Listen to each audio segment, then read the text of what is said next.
돌아가신 분이 무당이셨어요. 굿비용으로 한 5천만 원인가? 상속인분들이 오셔서 이거를 좀 장례비 공제로 넣을 수 없냐.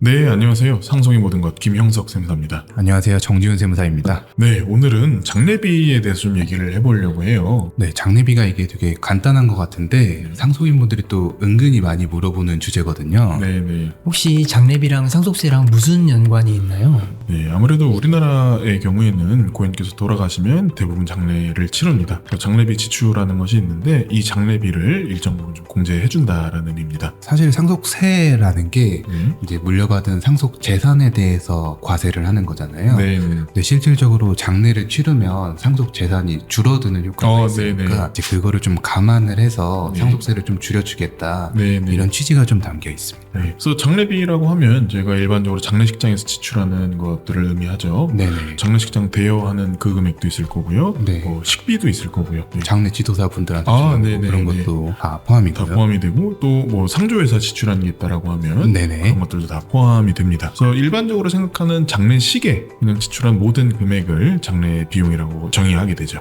세무사님 말씀해주신 일반적인 장례비 네네. 말고 네. 좀 추가적으로 공제되는 아, 게 있어요. 네네네네. 공안 시설이라든지 네. 뭐 자연장을 하게 되면 예. 거기에 드는 비용은 또 추가로 좀 공제가 가능합니다. 아, 네네, 맞습니다. 어쨌든 고인께서 돌아가신 다음에 어딘가에는 고인을 모신단 말이에요. 네네. 우리나라는. 네. 그러면 그게 뭐 일반적인 매장도 있겠지만 네. 좀 국토를 많이 활용하지 않는 네. 뭐 자연장이나 네. 공원시설을 모신다라고 하면 추가적인 혜택이 좀 있는 거죠. 네, 뭐 땅이 워낙에 좁으니까 네, 땅을 쓰지 않고 고인을 모시게 되면 네. 거기에 대해서 좀 혜택을 주는 것 같아요. 네네. 그러면 장례비가 얼마가 돼도 다 공제해 주는 건가요? 그런 거는 아니고요. 네, 사실 뭐 이렇게 상속세법이 호락호락하지는 않습니다. 네. 네. 장례비를 쓰는 만큼 전부 다 공제를 해준다라고 하면 어떤 분들이 일부러 엄청나게 호화롭게 하고 그러겠죠. 세금을 줄인다고. 네. 근데 결국 정해져 있습니다. 일반 장례비, 아까 제가 말씀 일반적인 장례식장에 지출하는 금액은 1,000만 원을 한도로 공제를 해주고요. 봉안시설이나 자연장지 같은 경우 500만 원을 한도로 공제해줍니다. 최대로 보면은 일반 장례비 1,000만 원이랑 네. 그 자연장지 비용 500만 원을 더해서 네. 1,500까지가 최대 한도라고 보시면 될 것 같아요. 그러면 실제로 장례비 공제를 받으려면 뭐가 필요한가요? 일반적으로 장례가 다 끝나고 나면 이제 장례비를 결제를 하잖아요. 네네. 그때 이제 장례 정산서가 한 장 있습니다. 보통은 이 정산서를 한 장씩 주시는데 장례식장 이용비, 뭐 식비 이런 거 쭉 나와 있고 마지막에 할인 얼마, 결제하실 금액 해서 나와 있는 서류가 있습니다. 이 정산서에 이제 장례식장 날인돼 있는 걸로 가져오시면 승빙으로 인정이 가능하죠. 네, 뭐 정산서 없이도 뭐 네. 현금 영수증이라든지 네네. 뭐 장례 사실을 확인할 수 있는 서류라면 폭넓게 인정을 인정을, 해주니까 네. 그런 것도 하나도 없으면요? 아예 없어도 장례는 보통 치렀다고 봐서 네네. 500만 원까지는 공제가 가능해요. 네. 그래서 뭐 영수증이 아예 없거나 장례를 치렀는데 아마 300만 원, 200만 원 이 정도 소액으로. 네, 된 경우가 있잖아요. 그런 경우에는 그냥 장례비 영수증 제출 안 하고 500만 원만 공제 받으셔도 돼요. 최소한 그냥 500만 원 공제해준다라는 개념이죠. 네, 최소는 500, 최대는 1000, 장지를 했으면 500 추가 더 이렇게 생각하시면 될 것 같습니다. 장례식 끝나고 사식부제 비용을 결제한 거는 장례비 공제가 될까요?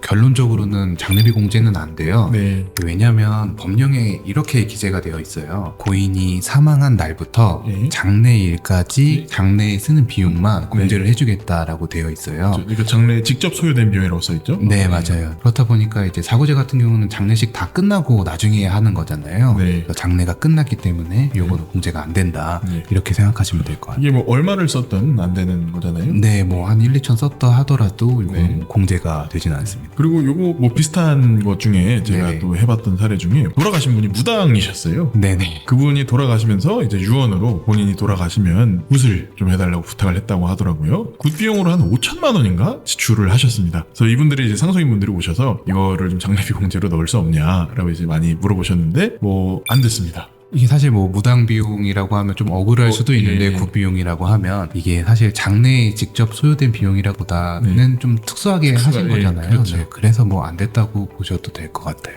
예. 고인께서 상조회사에 가입해서 지출한 비용들은 어떻게 되나요? 이게 정말 예리하신 분들이 가끔씩 물어보시는데 네. 제가 아까 설명드릴 때 고인 돌아가신 날부터 장례일까지 사용한 비용이 일반 장례비로 공제가 된다고 말씀드렸잖아요. 예. 근데 보통 상주 비용 같은 경우는 돌아가시기 한참 전에 네. 넣는단 말이죠. 그러면 이제 사망일부터 장례일 사이에 사용한 비용은 아니니까 네. 이거 혹시 안 되는 거 아니냐 이렇게 생각하시는 네. 경우가 정말 종종 있어요. 진짜 예. 꼼꼼하신 분들이. 네. 근데 이게 판례를 보면 네. 이게 상조회사 비용에 미리 넣었지만 그 상조 비용으로 장례식 때 사용하는 거잖아요. 네.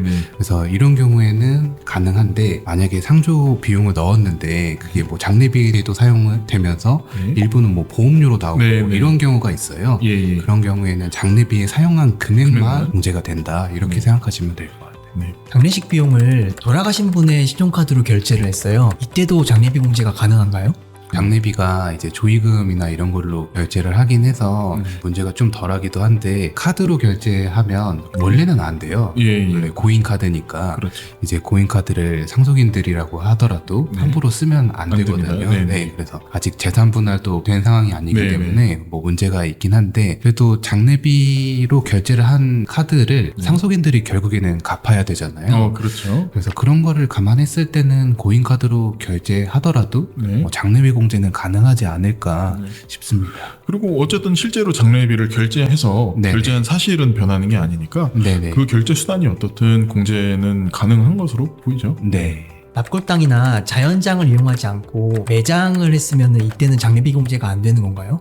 일반 묘지나 산소 같은 거 말하시는 건가요? 그런 경우에는 이제 장례비 공제는 불가능합니다. 왜냐하면 요 봉안시설은 자연장지에 대해서 혜택을 주는 취지가 우리나라의 무덤이 너무 많다. 우리나라 네. 땅도 좁은데 네. 너무 그런 무덤이 많다 보니 국토를 좀 효율적으로 활용할 수 있게 가급적 자연장지나 네. 봉안시설 같은 걸 사용하기를 바라는 거다 보니까 일반 묘지는 장례비 공제 불가능하죠. 고인의 시신을 화장하는 비용은 일반 장례비와 봉안시설 장례비 중에 어디에 포함되는 건가요? 이게 좀 애매하긴 하죠. 예.